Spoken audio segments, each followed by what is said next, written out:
Hi guys, so for today's mini vlog, panibagong araw, panibagong ganap na naman ang nangyari sa buong maghapon. Just keep on watching! At tinakman ko nga lang yung mukha ko dun sa intro para malaman nyo na nga mamaya kung ano nga yung magiging itsura ko. Malamang mga malalaman nyo na dahil nakapost na nga yun sa vlog ni Sir Gavin.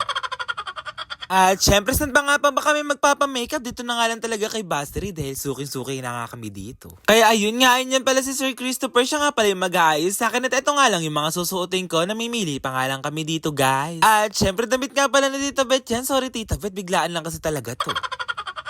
At iniisip ko nga mga gar kung yung white nga na yun yung susuot ko, kaso nga lang hindi nga bagay sa top. Kaya napagdesisyonan na namin yung kulay itim na nga lang yung isusuot ko dahil nakakapayat nga daw yun. Medyo nananaba na kasi ako.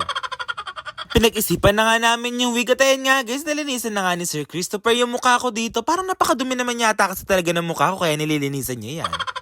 Dahil medyo sabog-sabog nga daw yung kilay ko, inahitan nga ni Sir Christopher yung kilay ko. Kaya ayun nga guys, medyo maayos na nga yata. Mamaya natin makikita mga girl kung maayos nga pala yun. Kaya ayun nga, dinediretso na talaga ni Sir Christopher na linisan yung mga excess sa buhok ng kilay ko para maging maayos na nga mamaya. Mga girl, naalala nyo ba? Dito nga din ako nagpaayos nung Halloween party nga pala namin. Ako nga pala yung nurse na parang zombie doon na naka-dextrose guys. Kaya ayun nga pang second time ko nga to, kailangan nga maging fresh at maging maganda nga yung kalabasan nito para maging maayos nga sa vlog. At nilagyan na nga ako dito ng contact lens at medyo naiiyak-iyak pa nga ako guys. Hanip na yun kasi mga gan, napakasakit naman kasi talaga sa mata, simula nang sinipon na nga ako. Grabe naman yun, no? Gagawing hugisbi kasi It's Emil vlog nyo, kinukontor-kontor nga ni Sir yan, no? Grabe naman yun, mga gar. At panibagong experience na naman dun, mga gar, kaya ayun nga guys, nakaka-excite nga ako ano nga yung kalalabasan. At dahil malaki nga yung ilong ni It's Emil vlog, sabi ko nga kay Sir, tangusan niya ng tangusan niya. Parang napakatangos naman na yata. O, tingin naman kasi mga gar, yung itsura ko dyan, no? Angas. Yung ilong na lang talaga yata yung nagdala dito dahil tinangusan talaga ni Sir Christopher ng bongga. Sumasabi pa nga talaga yun. Sumasabi pa nga. Minsan na nga lang tayo maging matangos. Pag naghilamos na nga tayo mga gar, mawawala na yan. Hindi na nga matangos. Babalik nga sa dati. Parang siya, di na bumabalik sa'yo. Uy, sana all bumabalik. Ayan o, nakaalala na naman kayo. Bigla na lang kayo magiging broken. Magdadrama na naman kayo dito mga guys. Hayaan nyo na mga gar, yung mga ex nyo. May bago na yung iba. Mas lalo nasaktan, no? Mas lalo nasaktan. Wag niyong damdamin mga gar dahil may likod pa nga kayo. Ulit. Kaya ayun nga, may nilalagay na nga sa mata natin. Hindi ko nga alam mga gar kung ano nga yung nilalagay sa mata ko na yan. Basta ako guys, pumipikit-pikit na lang dito. At pag dilat ko nga mga gar, may mahal na nga siyang iba dito. Ayan nga guys, so grabe naman yun. Nasaktan na naman.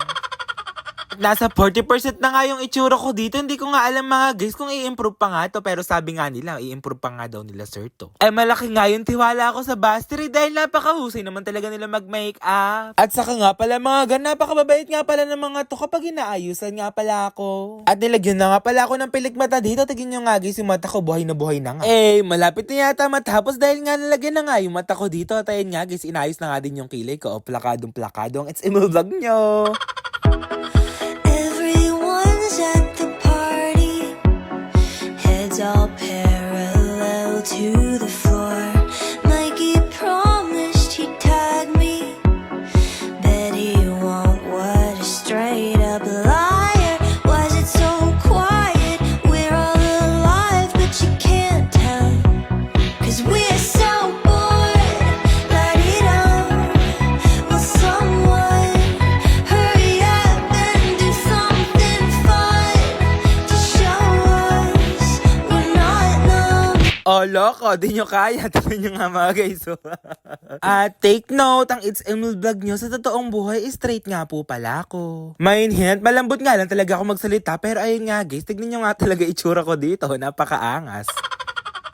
Mukhang wala nang magkakagusto sa akin babae dahil naayusan na nga ako ng ganito mga gar. Pagpasensyahan nyo na nga ako. Para nga mga gar sa vlog, gagawin ko talaga ang lahat. Tignan nyo nga guys, yung ilong ko dito, plakadong-plakado talaga. Napakatangos naman yata talaga. Grabe naman yun mga gar. At syempre, wag nyo nga pala akong ibabash. Gusto ko nga lang mapasaya kayong lahat. At syempre, yung mga nalulungkot dyan, gagawin ko nga yung lahat. Mapasaya ko nga lang kayo dito mga gar. Kaya ayun nga, i-share nyo na nga pala itong mga vlogs ko. Kung nagandahan nga kayo dito, at comment down below nyo na nga yun mga gar. Kung sino mas maganda sa amin ni Ina.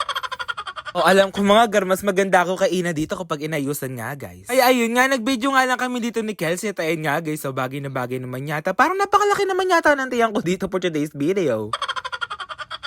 Sumasayo-sayo pa kami dyan na para talaga mag-couple. Kaya ayun nga guys, panoorin nyo na nga din yung vlog ni Sir Gaby, naka-upload na nga yun. At guys, wag nyo kakalimutan na share tong vlog ko at mag-comment down below talaga kayo dito kung sino mas maganda sa amin ni Ina, kung kanino nga kayo boto. Sir Jim, goods ba? Lagay ko na dito. Ano naman? Good. Kuya, goods ba? Goods. Ay, goods ba guys? Goods na goods. Goods na good. Iba ka, Emily. Yes. Bakit tinag-iba ni boss mo? Ay! Oo nga pala! Nag-iba ng boss yung lalaki. Sana nga nag-enjoy kayo. Yun lang guys. Thank you for watching!